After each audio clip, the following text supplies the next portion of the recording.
This is your guide to book publishing. Everything you want to know but didn't know what to ask. With your host, Dr. Judith Briles, on the Rockstar Radio Network. On the show today, you'll find out where book publishing is going and how to take advantage of it. How to identify and avoid publishing predators. What opportunities are emerging as the book trade evolves in new forms. How to avoid losing money, and much, much more.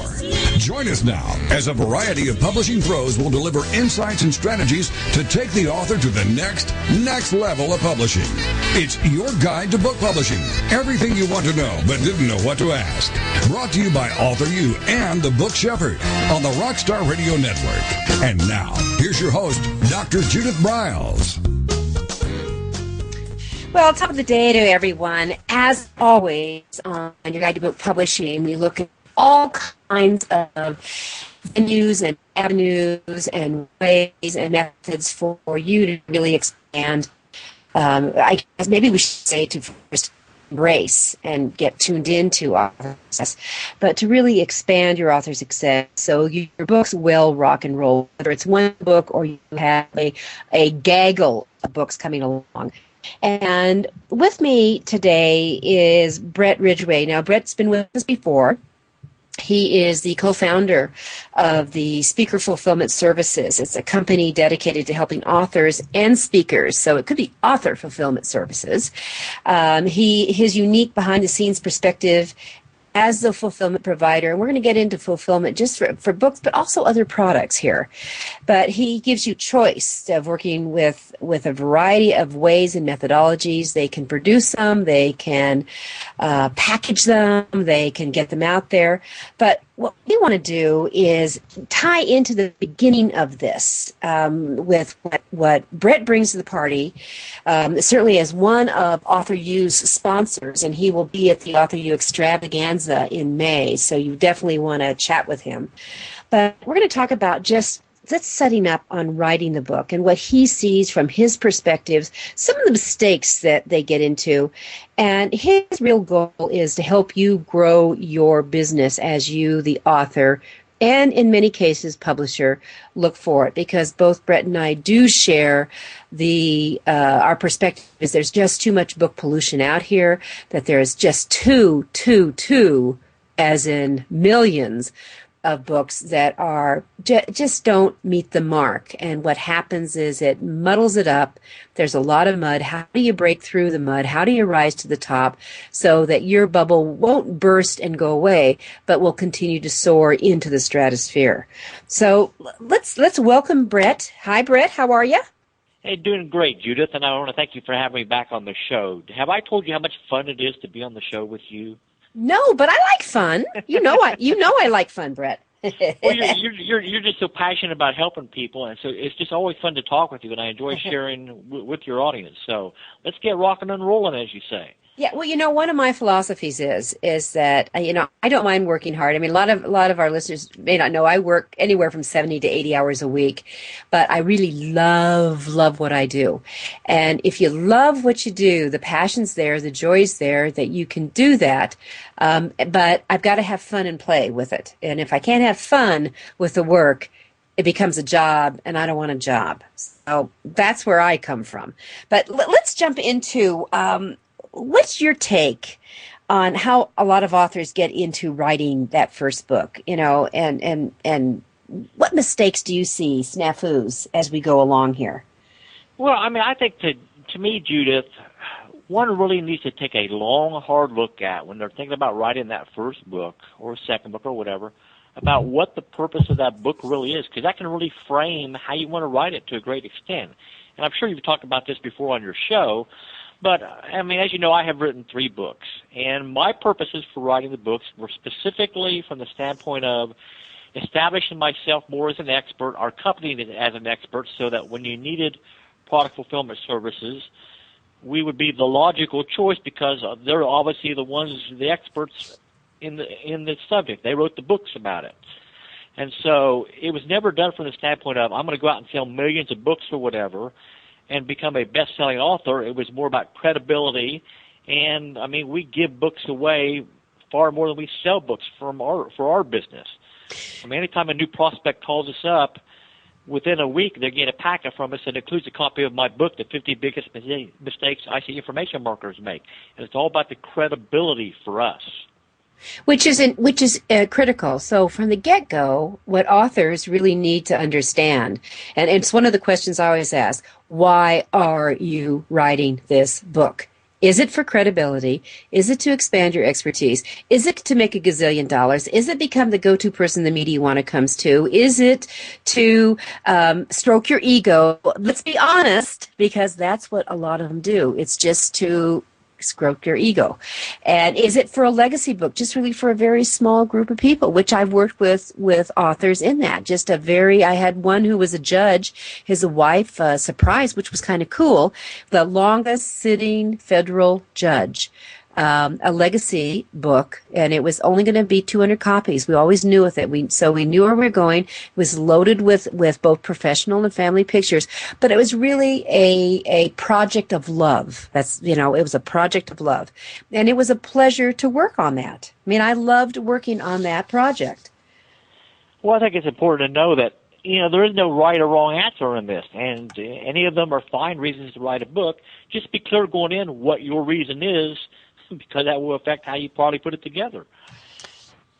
Exactly. All right. So when you see that, because you're using yours as really a professional, and your book is professionally done, you're as a professional calling card. This is who I am. This is what I do. This is my expertise. And you display it that way. So of course you want to give it away. And your book is, I've got your book, and your book is something that goes on what I call my personal reference shelf, that I can reach around and grab it if I want to look up something really quick. And I have it there. It's not something I will throw away. And I have to share this with you, Bret. With the books I'm seeing coming out, I am throwing books away. I never thought I would say that.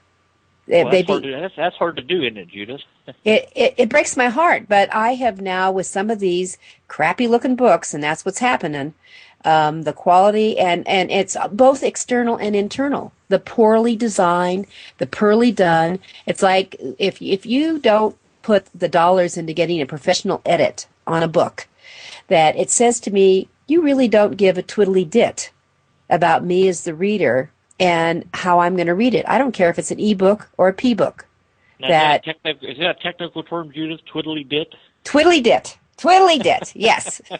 Well, I could have said something else, but I might be bleeped. So it's twiddly-dit.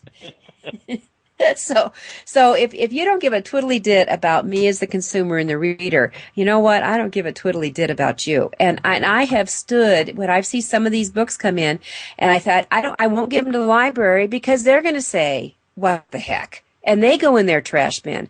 So you need to, I've taken them over to the Goodwill and left some of them and see what they want to do with them. But I move them out of the house. So I agree with you wholeheartedly. And I was just talking with some colleagues about this very subject within the last couple of days about some books where people have come to events and they promote themselves as, hey, they can self-publish you and all that. And then they give you a copy of their book, and it's a font that you can't hardly read, and it just looks like crap, and you can bleep me out if you need to. No, I like crap. And, it doesn't do anything to establish you as an expert at all because it looks chintzy and second-rate, and it doesn't give the picture to people that you really want to give them with a quality-looking book. Well, actually, Bret, it does establish you. It says, I don't give a twiddly-dit. All right, so let's move on from that area. So one of your expertise is really the repurpose of book, and that's really what attracted me to you. When I first saw you, I mean, it was like I was at a conference, and it was almost like a laser beam. I saw him across the room, and I just started heading because I saw something on his table that got my attention.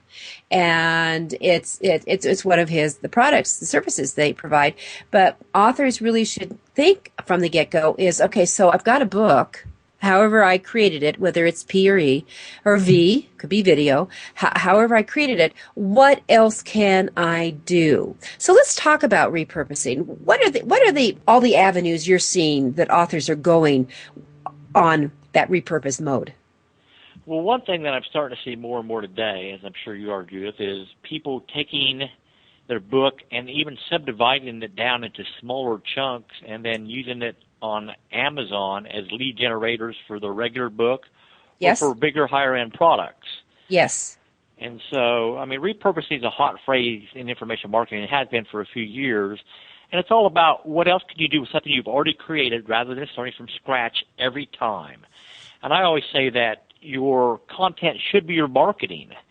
And so if you've written a book, what can you do with that content you already have and repurpose it, not only into additional products, an audio version or blow it up into a full home study course or whatever, but what can you do with that content in terms of using it to create your marketing materials?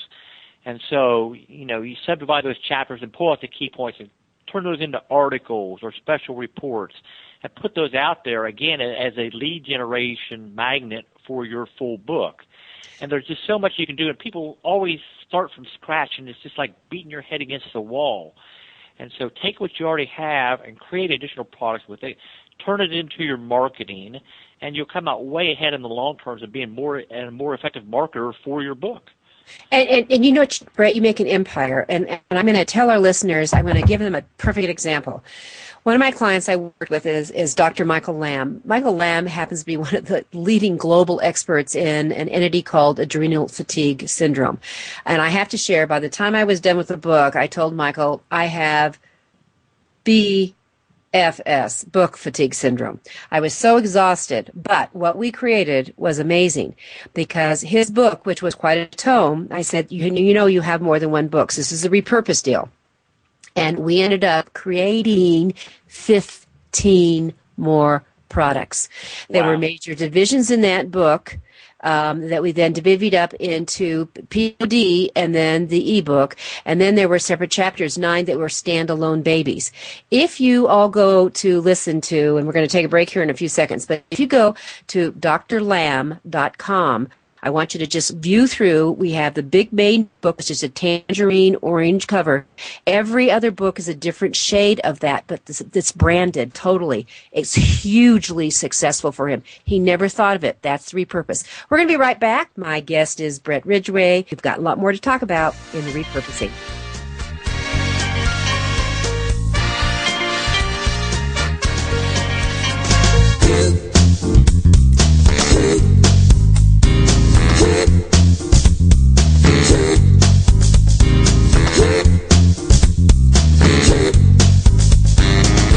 This is your guide to book publishing. Everything you want to know but didn't know what to ask. With your host, Dr. Judith Briles. And we'll be right back with more great information right after these on the Rockstar Radio Network.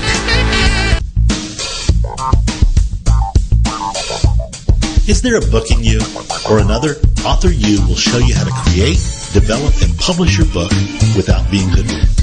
If you already have a book out, you'll find a supportive and brainstorming community that's connected and creative no matter where you live. Author U brings in national experts for its book camps and annual author extravaganza held each May. It has regular meetings and delivers webinars for its members on timely topics. Through Author U's extensive network, members enjoy exclusive benefits, including significant discounts for a variety of services necessary to publishing. The Resource, its online book publishing news magazine, is content-heavy and it's free. If you want to create a book that has pizzazz, punch, and panache, Author U is for you. If you're a hobbyist or a casual author, it's not. Join Author U today through its website at authoru.org. Follow Author U on Twitter at AuthorU and on Facebook at Author U, where timely author and publishing tips and articles are posted daily. Author U, where the author goes to become seriously successful.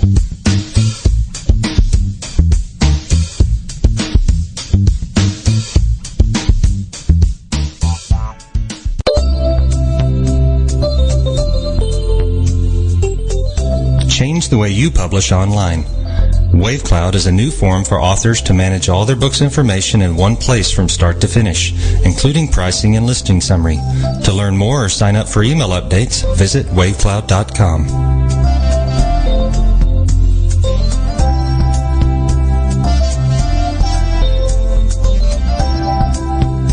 Every Every picture tells a story, and it's a truism that people do judge a book by its cover. Nick Sellinger and NZ Graphics have been in the business of producing superior graphic cover design and interior layout for self-published authors, independent and traditional publishers for years. He has developed a reputation for excellent work, fast turnarounds, and best of all, affordable pricing. NZ Graphics also produces ebooks and book marketing materials such as posters, sell sheets, postcards, bookmarks, business cards, logos, and more. Books designed for his clients have won multiple book awards, including Best Book Award by U.S. Book News, multiple Evie Awards from the Colorado Independent Publishers Association, Indie Book Awards, the San Francisco Book Festival Award, and Freedom Medal Award from Valley Forge. Visit www.nzgraphics.com or call 303-985-4174 for more details about making your book the success it should be. Mention that you are an FOJ, friend of Judith's, and that you heard about NZ Graphics on your guide to book publishing.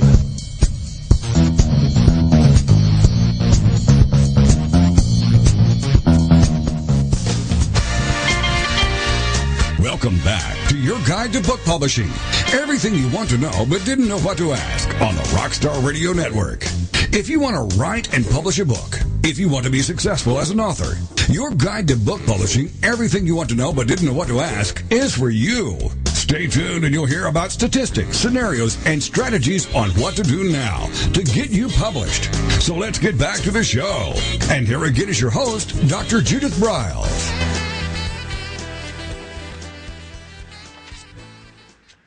Repurposing books, author success. That's what we're talking about with my guest, Bret Ridgway, who works with authors and speakers all over the world on how they can send out their books one by one, which we're going to get into that because he has one of the very efficient service and one of the most least expensive services for authors who do not want to run down to Amazon to get their books out every time they get an order for one book, or that they have you're going to be speaking in Atlanta and you need 40 books sent out. They can just get them out very quickly for you, so you're not hauling them if you don't want to schlep them. So, but there's work. We'll get into what they do a little bit more, but we are talking about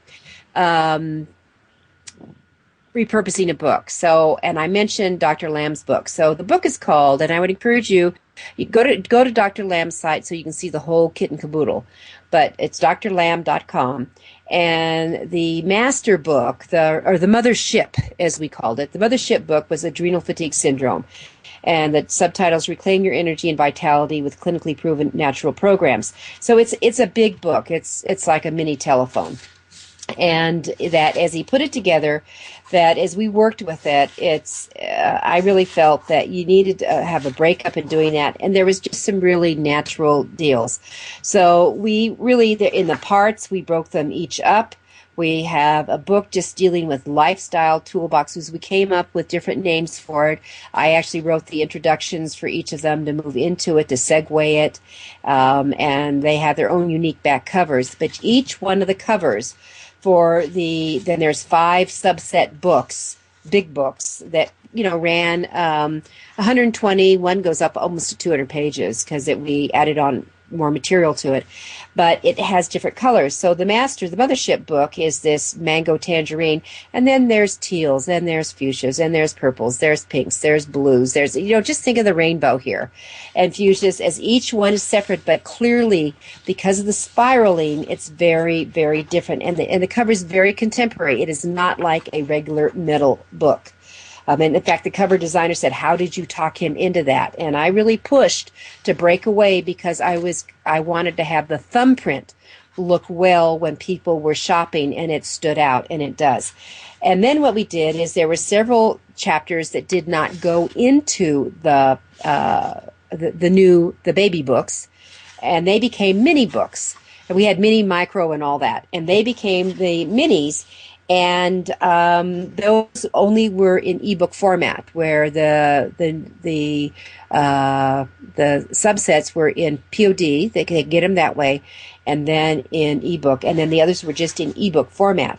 But he now pushes them out, and he's expanded his sales hugely into that arena of doing that, all coming from one book idea that was repurposed, and he ended up with 15 books in the process. And that's what Bret and I are talking about. Is that correct, Bret? Yeah, and I think there's one thing you touched upon there, Judith, that is so important and most new authors don't realize. I mean, when they're writing their first book, they think they need to throw everything they know about a topic under the sun into that book, and that can be a big mistake. Oh, no, that's called the next book. I mean, so they end up with a 300 or 400 page book that probably very few people will read just because it's so overwhelming and it's hard to consume. And so I think you're right on target. If you got to look at how you can subdivide that. And I like the idea of the mothership concept or whatever, but having the more bite-sized books that people can get into a little bit more niche in terms of what they're interested in and is more easily consumable, I think is a great way to go. Yeah, so think of the mothership as the gourmet. This is you've got, it's the 1,000-calorie dish, the plate.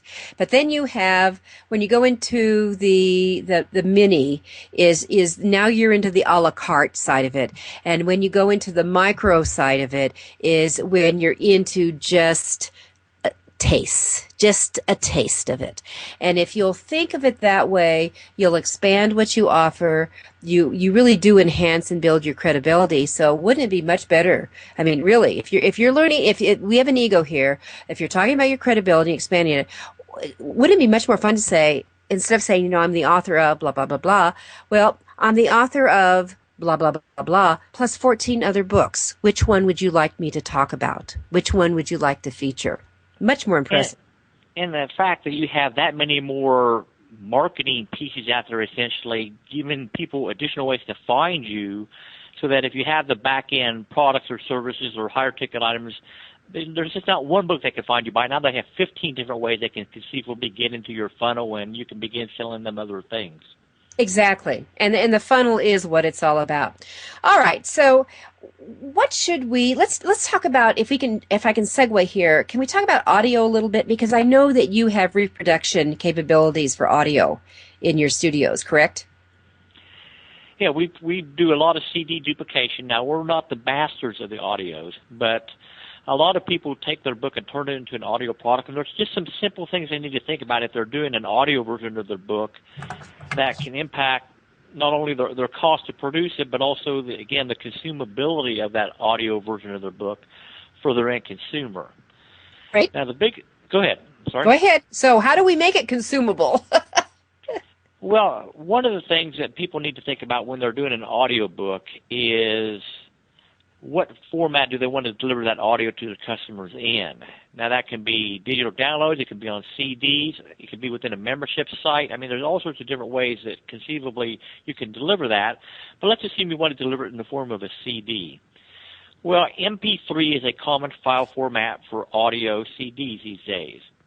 However, most people don't have an MP3 compatible player in their vehicle. So if you're selling an audiobook that you want people to listen to while they're on the go in their vehicle, then you need to deliver it in some format other than MP3, because what you end up with is a bunch of customer service issues you don't want to deal with because your audio won't play in their car CD player.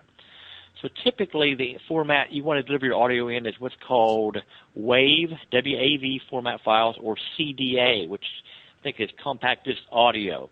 But either of those is formatted so that if they put them into any type of player or their computer, they're going to play for them. Now, typically, the maximum amount of audio you can put on a typical CD is 75 to 80 minutes. Now, I typically recommend you give yourself a little bit of margin there, so maybe you do 65, 70 minutes or whatever, because you want to leave some time for front music and back music and all that. But if you have an hour of audio and you've done a book that's, let's say, 200 pages or whatever, you might end up with 6 audios. Well, obviously, that's going to be more expensive for you to produce than if you do it in MP3 format because the file size is so much smaller. So while you can compact more audio onto a disc using MP3, if you want them to consume it, as I said, in their vehicle, then that may not be the way to go. So you've got to weigh the pros and cons of the file format you delivered in, because it affects, A, your cost, and B, the consumability to your end listener.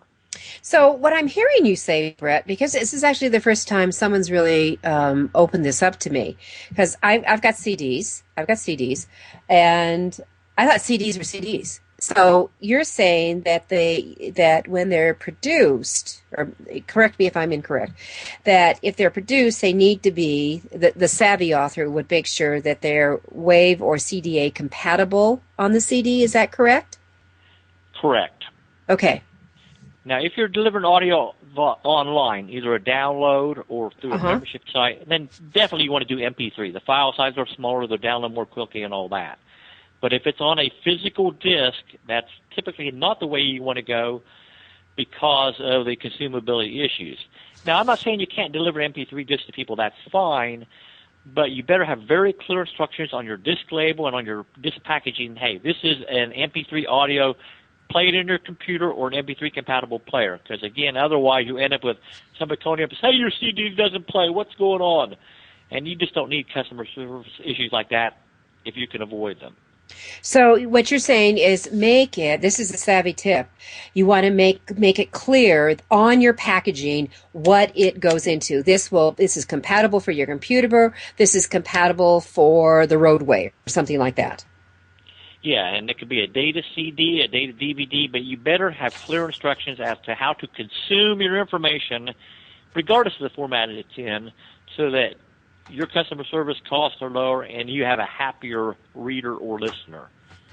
Oh, Bret, no one has said this to me. My producer just sent me an online thing going, wow, he hadn't heard that before. So that's really an important tip. So pay attention to that when you're doing it. Is there a cost difference on how you create it?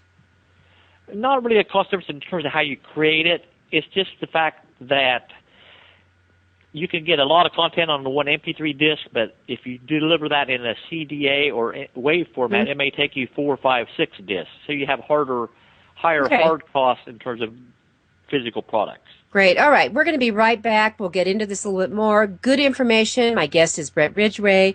He's with Author Fulfillment Services, Speaker Fulfillment Services, and he will be at the Extravaganza in May.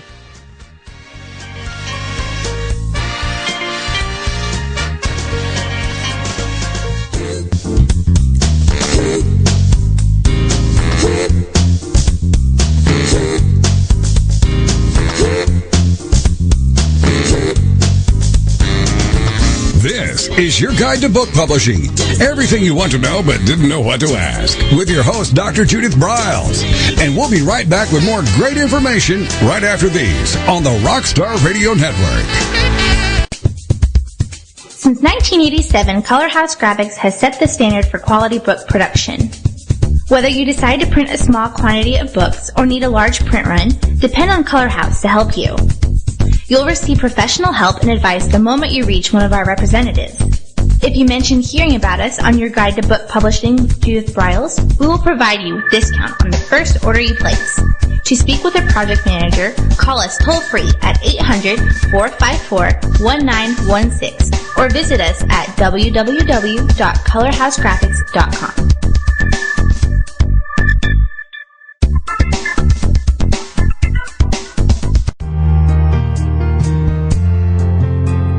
Do you need postcards that make a statement? How about business cards, flyers, brochures, or NCR forms? Tuvets is the solution for all your printing needs. Providing services specially designed for authors, we deliver exceptional quality colored printing. Most important of all, we specialize in reducing your printing costs. No more waiting. No more standing in lines at your local printer. Online proofing. With our pricing tools calculator, you can get instant quotes on all your printing products, as well as shipping rates all over the United States. Just a few clicks of the mouse and you're on the way to discovering how easy and convenient online color printing should be. Contact our friendly, human account representatives. We recognize that you want answers, not voice prompts. Visit our website at www.tu-vets.com or call 1-800-894-8977.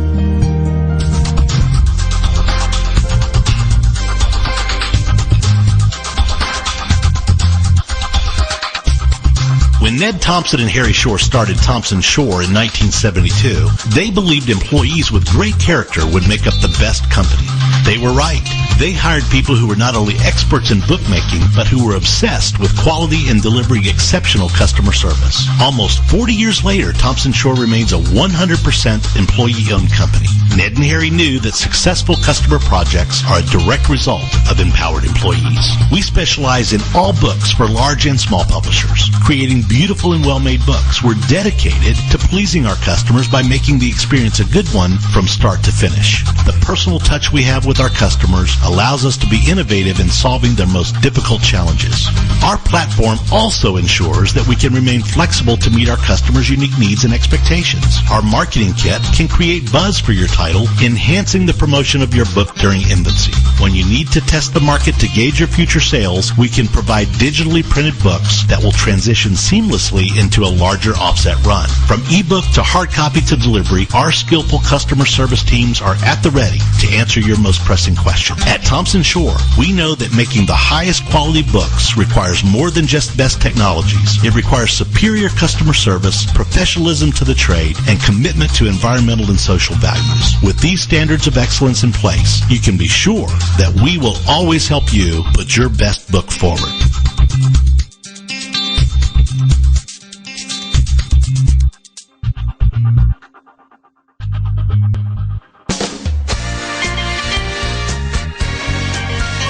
Welcome back to your guide to book publishing.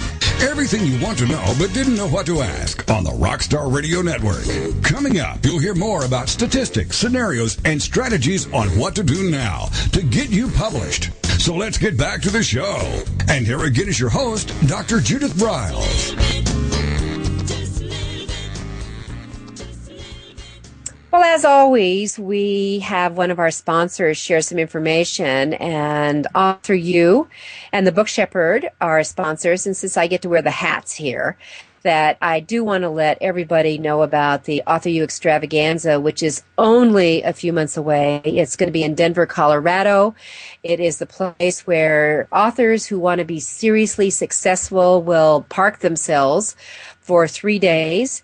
On Thursday, May 2nd, we have a session starting at 12:30 Mountain Time, which deals with the either newbies or advanced. And we have 5 speakers that are going to be coming in talking about accelerated or just, nuances of the beginning area, from legal to structuring to cover design to fill in the blank. On Thursday at 5 o'clock, we have the amazing Joel Friedlander, who is going to be doing a deep dive down dinner workshop on the publishing blueprint map, on blogging. Here's someone who took his blog from 2 people to over 40,000 within 2 years. He will be doing a really hands-on, and I can tell you that workshop is already 2/3 sold out.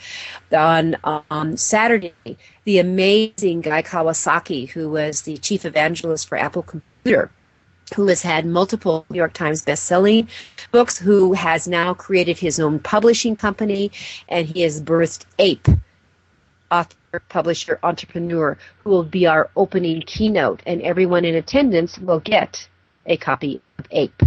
And we have all day long. We have general sessions when we do. We have the author Shark Tank we're introducing, which will be a hoot. And then we have that night boogie. We're boogieing, and we have dinner, and we have our really fun rock and roll band with one of our members. It's just really a hoot. And then Saturday we kick off with Kevin Brierman. Who's Kevin? He just happens to be the publisher of Publishers Weekly, the Bible in the publishing industry. And then a whole day of mainstream speakers. So Bret, who is our guest this day, will be doing a session in the newbie session, where he will be talking about areas to which some of the things we're talking about today. But there's just amazing things that are happening and where we're going. If you want to be seriously successful, you want to go to authoru.org. Click on Extravaganza. Prices are going to be going up next month and take advantage and sign up. Come to Denver, spend the time there. It will change your publishing life. I guarantee it. And with Author U, we feed the belly and the brain. All meals are included. It makes us very different from every other publishing conference. We will feed you so you don't have to go anywhere. All right. And Bret will be there, as I said, speaking, and he will be there exhibiting. So you can talk to him in deep dive down time, because we do have very specific exhibitor time there. So as we went to the break, we were talking about the whole MP3 CD, how to do it. And of course, one of the issues is if you have a car that's older, like I'm one of these people who buys a car and we drive it till it dies. That's just the way it is. But there are ways to convert your files so you can download them and then listen to them in the car. So Bret, let's open up that avenue so our listeners can get that way to do that. Okay, let's do it. All right, so we're talking about audio formats and all that primarily, and one of the things that I've seen a lot of information marketers make this mistake, which as an author, if you're converting your books to audio, you want to avoid this mistake. And so let's dive into this fairly deeply. And we talked about it a little bit, but we're going to touch on some of the major points again. But the two major formats that audio is delivered in these days is what's called MP3, which is what you typically do online or download, or whether you can do it in a format called WAV, W-A-V. Now, the big difference between the two is typically in the consumability, and here's what we mean. If you have a WAV format audio CD, you can get up to 80 minutes of audio on a single CD. So if you have a typical softcover book that you convert to an audiobook, it's probably going to be around 6 CDs. Makes a nice package. Hard cost a little bit higher than a single CD product, which would be an MP3 format, but it's typically more consumable because a lot of end users don't yet have an MP3 compatible CD player in their vehicle. Now, this is certainly going to become less of an issue over time as more and more people have newer vehicles. But I know, Judith, you said your vehicle doesn't have an MP3 compatible player. I know my truck doesn't have an MP3 compatible player. So if you sent me an MP3 formatted disc and I try to play it in my truck, it's not going to work. It just won't play, and I'm going to call you up and say, hey, why won't this disc work? And if you didn't tell me it was an MP3 compatible disc, then I'm going to be upset, and you're going to have customer service issues that you don't want to deal with. So it's very, very, very important to make sure you identify on your audio product what format your audio is in. If it's MP3 format, that's fine, but you better say right on the disc label and on the disc packaging, hey, this is an MP3 formatted disc. Play in your computer or in an MP3 compatible CD player. Okay. And so this is one I would suggest that you put right on the front of the package, people, when you do this. I mean, a lot of times this stuff is all buried on the back. Do the consumer a favor and just have it in a box, have it designed, whoever's designing your packaging, have it so it pops out. That would be my recommendation. And I mean, this all relates to the whole subject of consumability, which we could talk about for an hour in itself in terms of information product, whether it's books, audio, whatever. But anything that you can do to help your reader or listener consume your book is going to be far better for you, because if they don't even get through your book, then the chances of them coming back to you to buy more from you, it becomes slim or none, and that's not what you want. I mean, you've got a great message to share probably, and make it as easy as possible for people to consume your message so that they can come back to you for more. Exactly, and that is really what you want to them. You want to create lifelong followers with whatever you come along, because my experience, Bret, is that once you start on this authoring journey, books breed more books. And I mean, and it's like popcorn, it's like, oh my God, these kernels are going all over the place. So, I mean, I know that when I started writing, I just felt I had to get something out of my head. And the fact is, a really well-known, famous person who I had dinner with back in 1979 took some of my ideas and published them. And that's when the aha came in. And I said, kiddo, if you don't start taking your own ideas and getting them out there, other people will continue to steal them. That's how my very first book came out. And then they just started coming. Well, I'm going to ask you a question, Judith. So where do you come down on the side of publishing your first book as an e-book versus a physical book? And the response is it depends. And if I was a fiction writer, which I don't have that gift, I'm a great storyteller, but I can work with people's fiction books, but it's not one of my originational gifts, let's just say. I would probably start it as an ebook to try to test it, to see if I can find a crowd and start building it that way, and then publish over the other way. If I'm really serious, if I'm trying to building and moving it into a speaking career, and getting out there in front of people, they absolutely you go with a print book now, but you simultaneously have an ebook. I believe that they should go hand in hand with each other. I think that for a fiction book, beginning, I would create the format in maybe a print on demand that you could pull it that way, so you get a little bit higher royalty. But I also will say this, that with no exception, you have that book, if it's ebook, with no exception, you get that baby professionally edited. I don't care. This is where the book pollution comes from, that you get it edited. And secondly, I would have it professionally laid out in the first place, and work with a designer. So when you go into the P.O.D., it doesn't just drop in one of those templates that looks like it. And I would make sure that I would have a professional cover designer do my book cover. And also, here's what we're seeing with ebooks, Bret, is that you're going to see a trend now that there's going to be a back cover to ebooks. So that's part of that marketing piece. So I would be going that way. Well, I think your advice sounds dead on in terms of what I would think also. And obviously, the biggest name in the industry these days is Amazon. So anything you can get on Amazon is going to be good for you, probably. Well, let me just tap onto that, and we're going to go into our next break here. And that Amazon is humongous in North America. Humongous. It owns over 70% of the crowd, but it doesn't in Europe. It doesn't in Australia. It doesn't in Japan. And we did a show not too long ago about why you had to do Kobo, why you have to be in these other formats. Don't think that Amazon is the only game in town. But for people who are in North America or want to sell in North America, for God's sakes, you have to say, mwah, hello, Amazon, here I am. All right, with that, we're going to take a quick break. I'm Judith Briles. You're listening to Your Guide to Book Publishing, and we'll be right back.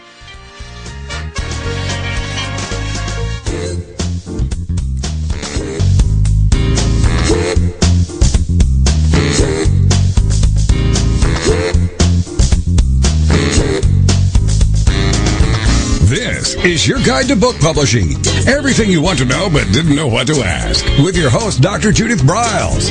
And we'll be right back with more great information right after these on the Rockstar Radio Network.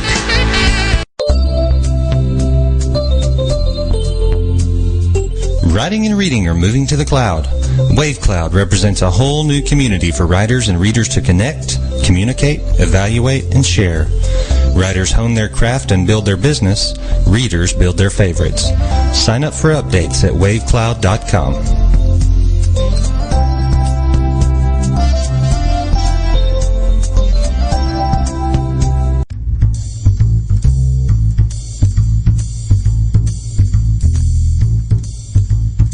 The book shepherding concept is simple. The publishing world is changing, and so must you.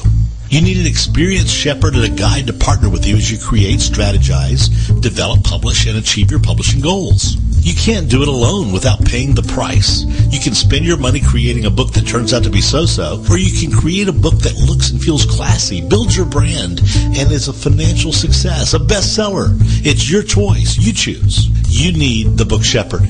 Publishing is riddled with obstacles, sometimes nightmares for the author. You don't need problems. You want solutions. Dr. Judith Briles will shepherd you through the maze and the chaos. At times, she's had to step in and rescue a book that has been sabotaged by a publisher or by a publishing service provider, or sometimes even the author themselves. Judith Briles is the book shepherd if you want to create a book with no regrets. Give her a call today, 303 303-885-2207. That's 303-885-2207. Or email her at judith@briles.com. By the way, Briles is spelled B-R-I-L-E-S. Follow Judith on Twitter at My Book Shepherd and on Facebook at The Book Shepherd.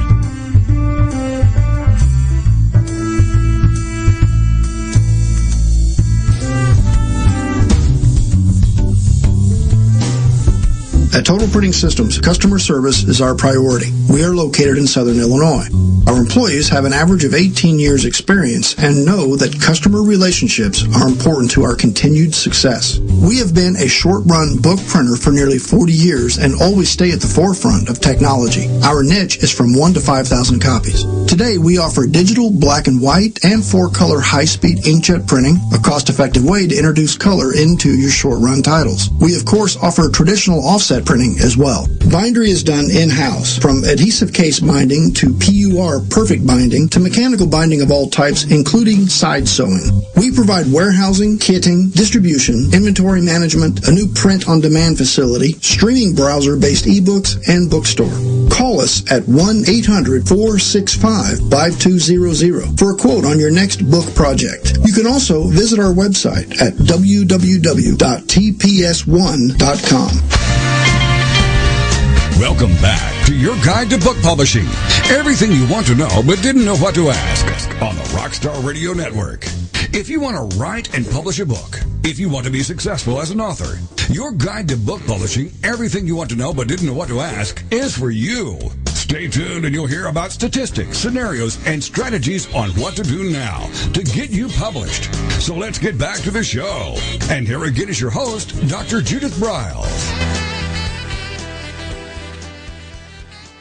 This has been a great conversation with Bret Ridgway of Speaker Fulfillment Services, and who is brilliant in websites, who is brilliant in repurposing, who is brilliant in working with special products. And getting them fulfilled out to people, and also brainstorming with you. And I do want to get into one of the ones that I loved, what he does for membership-related groups. But what's very important is this whole idea of where we go. I mean, I didn't really know where we were going to end up going, and that's why I always tell my guests, you have to be open. You have to be open with where you're going with ideas here, and that when I'm listening, I can segue. I don't want to be so regimented. And going into the wave and the MP3, which wasn't on my list at all, really is an important consideration on what you're doing, because audio products are very important, especially if your customers are in states where people spend a lot of time in the automobile, like California. People who are really driving, it's really critical, and people who are exercising, because it's very common for them to go down and listen to fill in the blank as they sweat and burn calories. Wouldn't you say, Bret? Pardon me? Wouldn't you say that's very common for them to listen while they're exercising? Yes, definitely.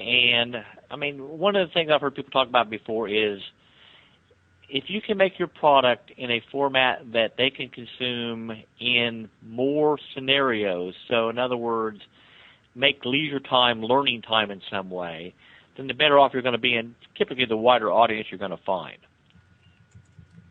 Exactly. And so that's what you want to do, and have that available at all times. All right. So with that said, we were into. Did we finish up on the wave and CDs and all that? We've got closure on that part of it?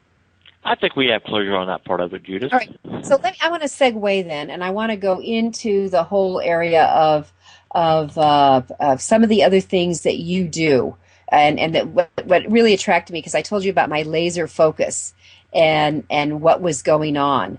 And I would encourage also all listeners that they're for the transition, because I said this off the air to Bret, that people, when they're thinking of ebooks and where they go, because he asked me the question, do you go ebook or print book? And as a print book lover, I mean, I have to tell all of our listeners that there are times that I bought the ebook and I couldn't stand it, that I had to go buy the print book because it was so frustrating for me for how I wanted to read it and look for things in it, which, double sales for the author. They probably love that.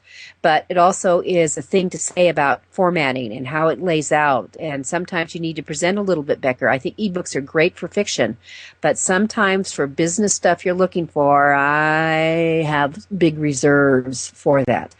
But there's and Amazon. People think Amazon is a giant. It is in North America. It is not in the rest of the world, and they're just waking up in some parts. So you want to think, what are our other sources, especially in eWorld, and you need to get to know about Kobo, Kobo.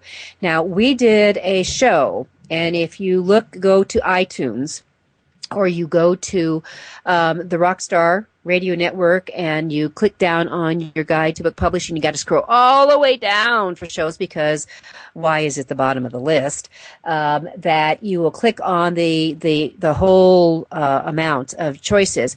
We did a show just recently to kick off the new year, and it's titled the 213 Global Strategies. And I really get into Kobo and all these strategies for ebooks, because she sold 50,000 ebooks this way.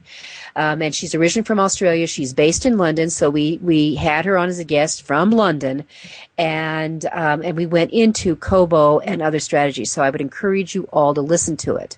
And it's very strong. So pick it up on the site. And then with that, let me then transition here, because I want to talk about a couple of things that Bret does before we leave here in a few minutes. So let's get into quickly, how do you understand perceived value, Bret? And you also talk about consumption obstruction, which I think is a fabulous phrase. And then lastly, tell us about the one product that you connected me with that I thought was the cat's meow, and I've told tons of people about.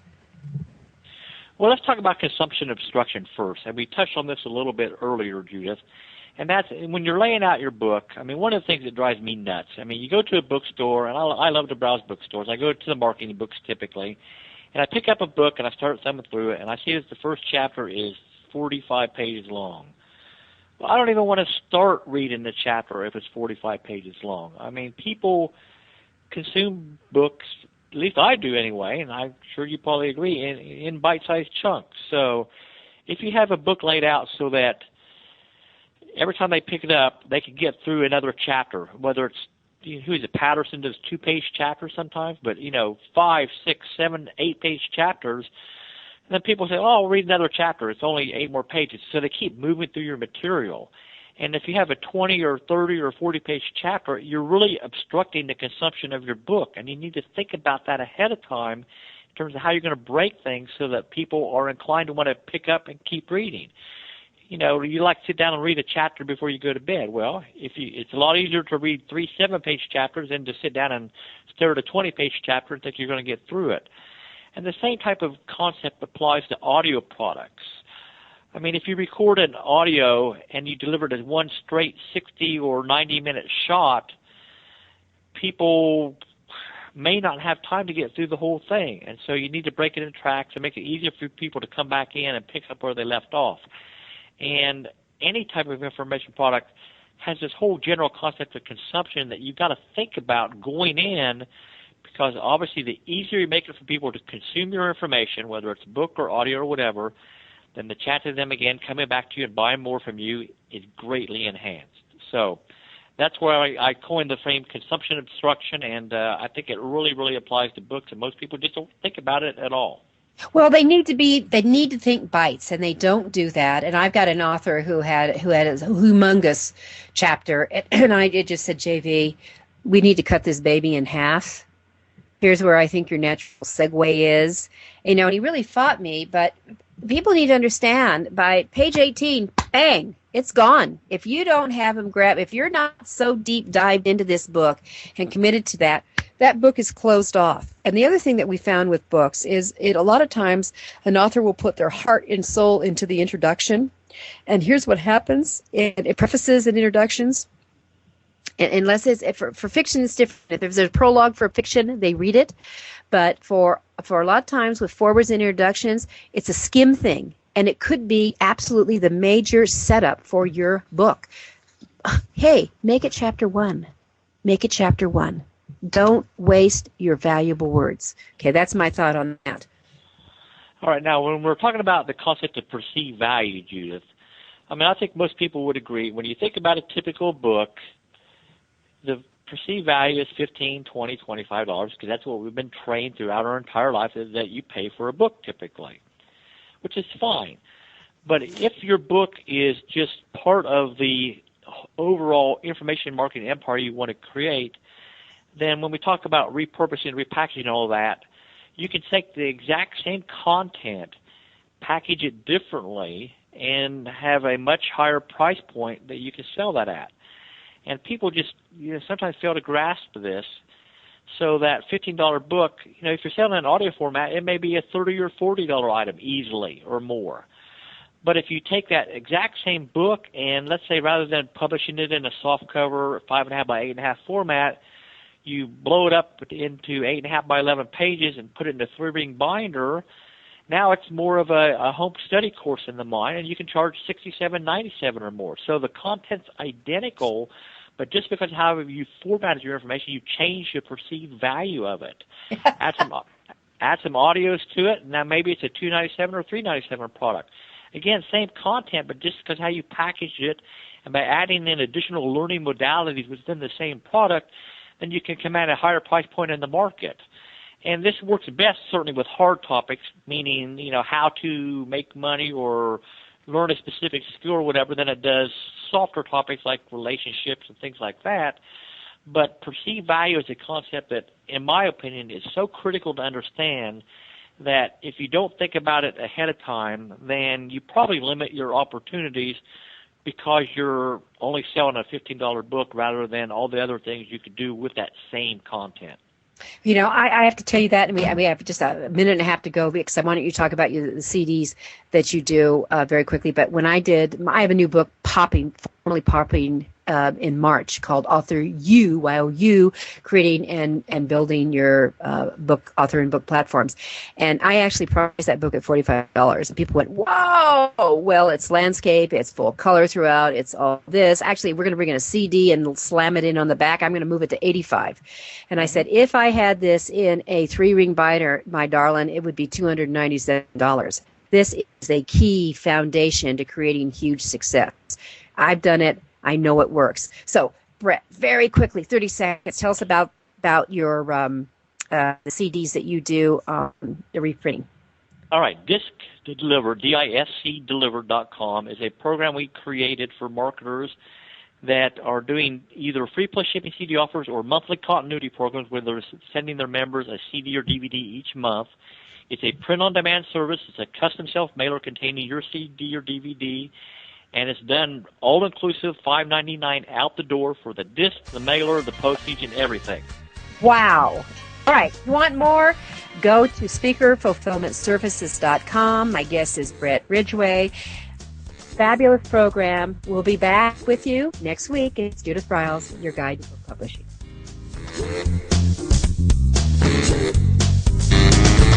Thank you for being a part of Your Guide to Book Publishing. Everything you want to know but didn't know what to ask. With your host, Dr.